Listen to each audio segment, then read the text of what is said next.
ओम नमो नारायण। आप सभी का हमारे YouTube चैनल पर हार्दिक स्वागत है। इससे पहले का अध्याय सुनने के लिए आप सभी का हार्दिक आभार।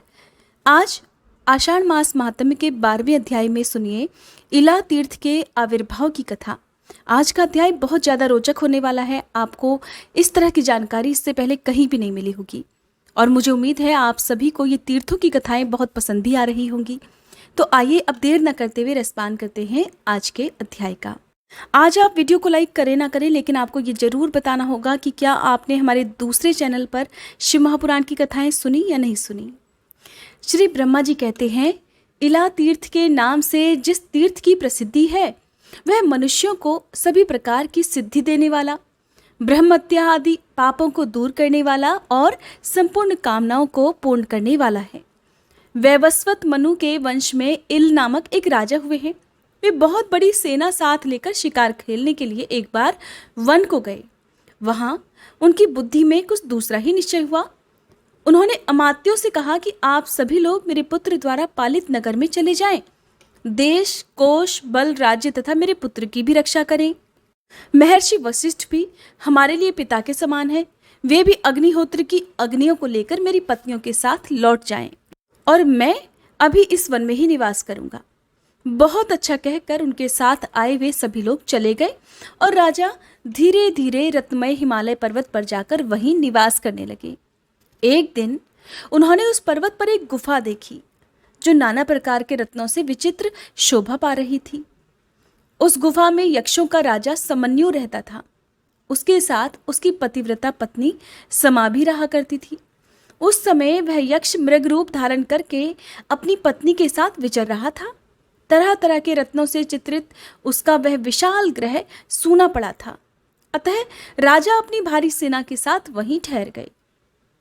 वह यक्ष अधर्म के कोप से पत्नी के साथ मृग रूप धारण करके रहा करता था। उसने सोचा, इस राजा ने मेरा घर छीन लिया। अगर मैं इसे युद्ध करूं तो मैं इसे जीत नहीं सकता और बिना मांगे ये देगा भी नहीं। अब मैं क्या करूं? इसी चिंता में पड़कर वह मृग रूपधारी अपनी पत्नी से बोला, कांते, इस राजा का मन मृगया के व्यसन में आसक्त है। ये कैसे विपत्ति में फंसे, इसके लिए कोई उपाय सोचो।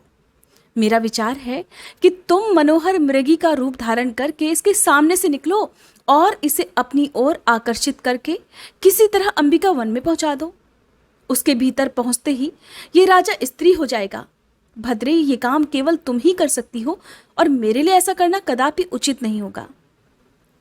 यक्षिणी ने पूछा, नाथ, अंबिका वन तो बड़ा सुंदर है, तुम उसमें क्यों नहीं जा सकते? अगर तुम भी चले जाओ तो क्या दोष होगा? ये हमें ठीक ठीक बताओ कि उसमें जाने से क्या दोष लगता है। तब यक्ष ने कहा, एक समय पार्वती जी ने एकांत में बैठे हुए भगवान शंकर से कहा कि हे देवेश्वर, स्त्रियों की ये स्वाभाविक इच्छा होती है कि उनकी रति क्रीड़ा सदा गुप्त रहे। इसलिए मुझे ऐसा नियत स्थान दीजिए जो आपकी आज्ञा से सुरक्षित हो। मैं स्थान वही चाहती हूँ जो उमावन के नाम से प्रसिद्ध है। उसमें आप, गणेश, कार्तिकेय और नंदी के सिवा जो कोई भी प्रवेश करे वो स्त्री हो जाए।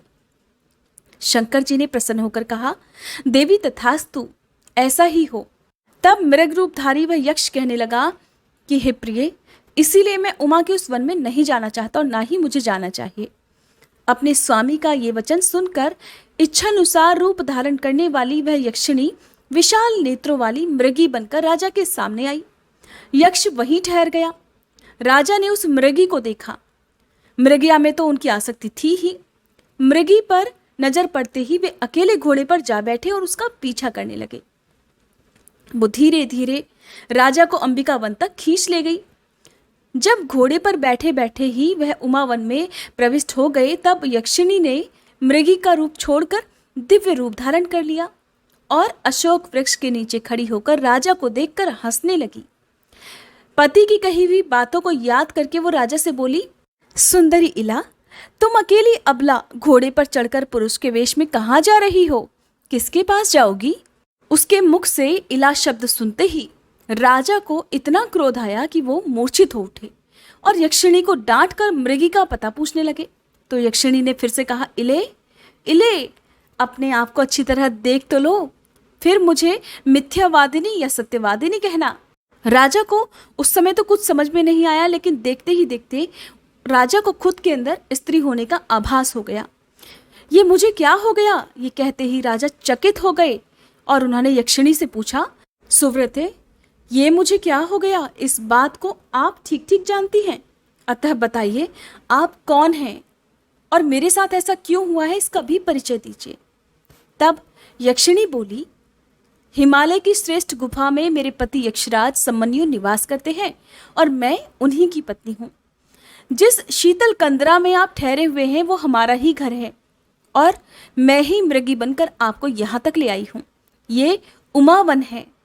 यहाँ के लिए पूर्व काल में महादेव जी ये वर दे चुके हैं कि जो भी पुरुष इसमें प्रवेश करेगा वो स्त्री हो जाएगा। अतः आप भी स्त्री हो गए, इससे आपको दुखी बिल्कुल नहीं होना चाहिए। कोई कितना ही प्रौढ़ क्यों ना हो, भवितव्यता को कोई नहीं जानता।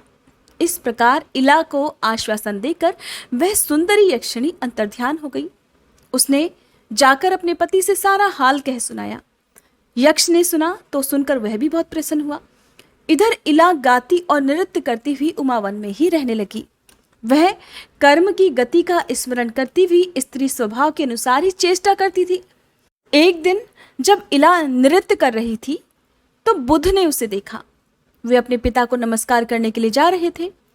इला पर नजर पड़ते ही उन्होंने अपनी यात्रा स्थगित कर दी और उसके पास आकर कहा कि देवी, तू स्वर्ग में रहकर मेरी प्रिया हो जा, मेरी पत्नी बन जा।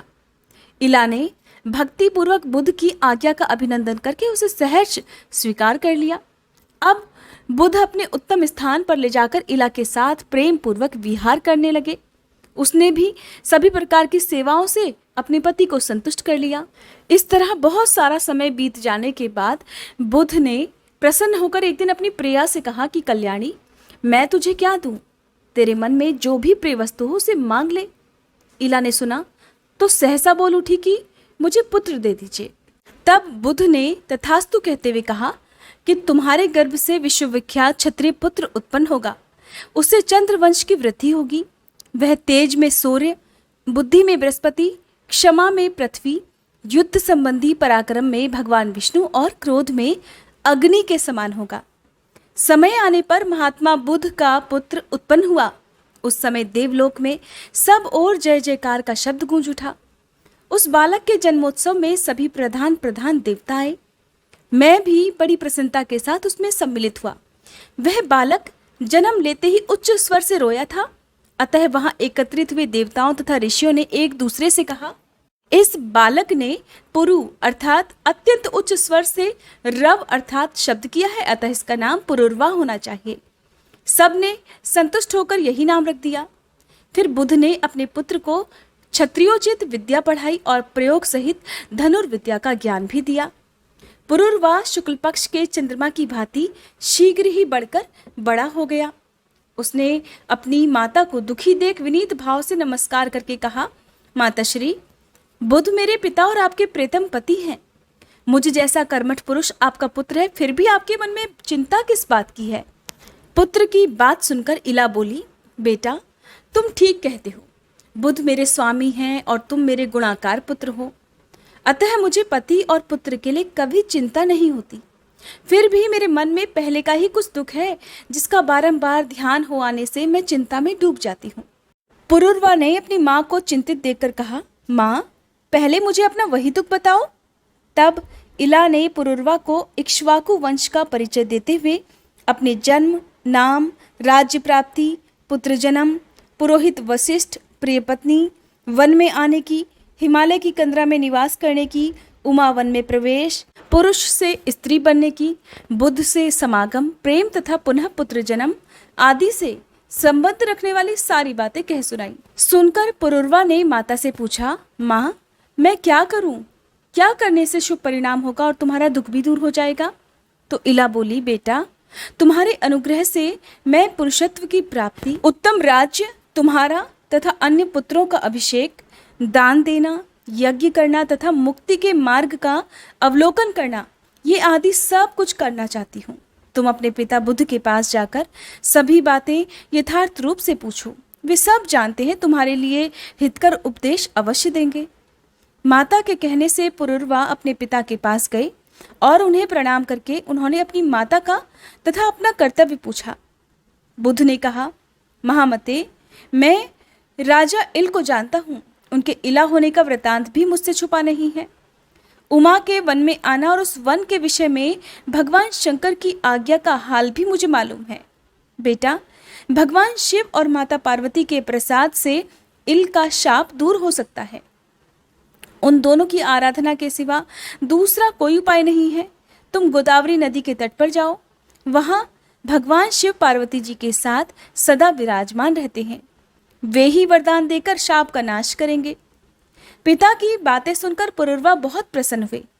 उन्होंने माता को पुरुषत्व प्राप्त होने की इच्छा से हिमालय पर्वत, माता पिता तथा गुरु को मस्तक झुकाया और तपस्या करने के लिए तुरंत ही त्रिभुवन पावनी गौतमी गंगा की ओर प्रस्थान किया। पुत्र के पीछे पीछे इला और बुध भी गए। वे सब लोग गौतमी के तट पर पहुंचे और वहां स्नान करके तपस्या करते हुए भगवान की स्तुति करने लगे। पहले बुध ने, फिर इला ने, फिर पुरुरवा ने देवी पार्वती तथा भगवान शंकर का स्तवन किया।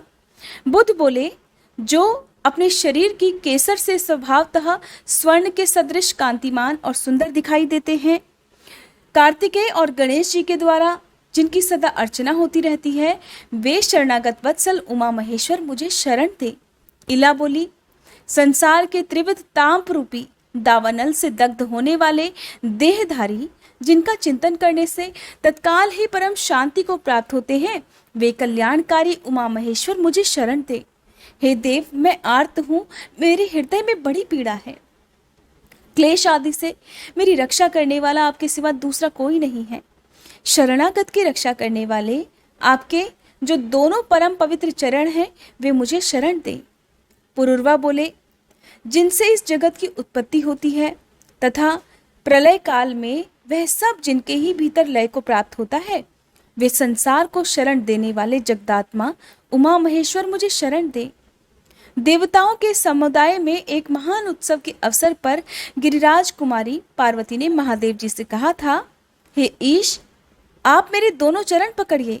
इस पर शिवजी ने अत्यंत प्रीतिवश पार्वती जी के जिन दोनों शरणागत पालक चरणों को ग्रहण किया था, वे मुझे शरण दें। ये स्तुति सुनकर उमावर महेश्वर प्रकट हो गए।